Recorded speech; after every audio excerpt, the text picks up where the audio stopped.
यंदाचा ऊसगळीत हंगाम येत्या महिन्यावर येऊन ठेपलाय।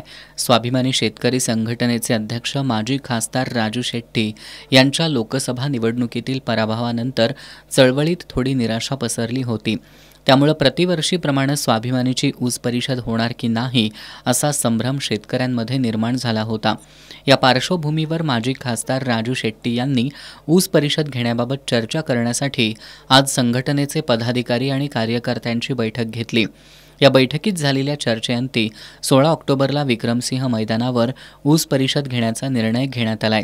गेल्या 5 वर्षात ऊसाच्या एफआरपीमध्ये वाढ झाली असली तरी खतं, बी बियाणं, कीटकनाशकं, मजुरी, ऊस तोडणी, वाहतुकीच्या दरातील वाढीमुळे शेतकऱ्यांना याचा फायदा होत नसल्याचं माजी खासदार शेट्टींनी सांगितलं। पूर्वीच म्हणजे गुरुवारी 16 ऑक्टोबरला 24वी ऊस परिषद जयसिंगपूरच्या विक्रमसिंह मैदानामध्ये दुपारी 2 वाजता होणार आहे। आणि या परिषदेमध्ये यावर्षी एकूणच देशातील आणि आंतरराष्ट्रीय बाजारातील साखरेचे उपपदार्थाचे दर, एकूण ऊसाची उपलब्धता, तोडणी वाहतुकीत शेतकऱ्यांचं होणारी लूट, काटामारी आणि रिकव्हरी चोरी या साऱ्या विषयावर सविस्तर चर्चा करून यावर्षी ऊसाला किती दर मागायचा आणि तो मागण्यासाठी नेमकं आमची स्ट्रॅटेजी काय होईल असेल याचा निर्णय आम्ही 16 ऑक्टोबरला घेऊ। केंद्र आणि राज्य सरकार साखर उद्योगाकडे दुर्लक्ष करत असल्याचा आरोप करत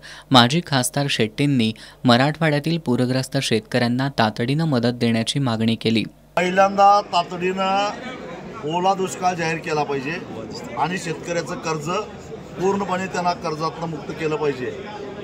स्वतः मुख्यमंत्री सांगतायत की यावर्षी सरासरीपेक्षा 110% जास्त पाऊस पडला आहे। हाच मोठा पुरावा आहे अतिवृष्टीचा आणि ओला दुष्काळाचा। त्यामुळं त्यांनी शेतकऱ्याला कर्जमुक्त करावं, नाहीतर आज दिवसाला 8 शेतकरी आत्महत्या करतात।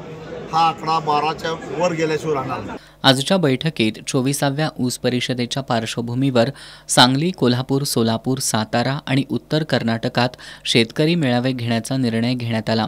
यावेळी संघटनेचे जिल्हाध्यक्ष अजित पोवार, धनाजी पाटील, राजाराम देसाई, विठ्ठल मोरे, राजेंद्र गाड्यांनावर, अण्णासाहेब चौगुले, बाळासाहेब पाटील, वसंत पाटील, जयकुमार कोले, महेश खराडे यांच्यासह संघटनेचे सांगली आणि कोल्हापूर जिल्ह्यातील पदाधिकारी आणि कार्यकर्ते उपस्थित होते।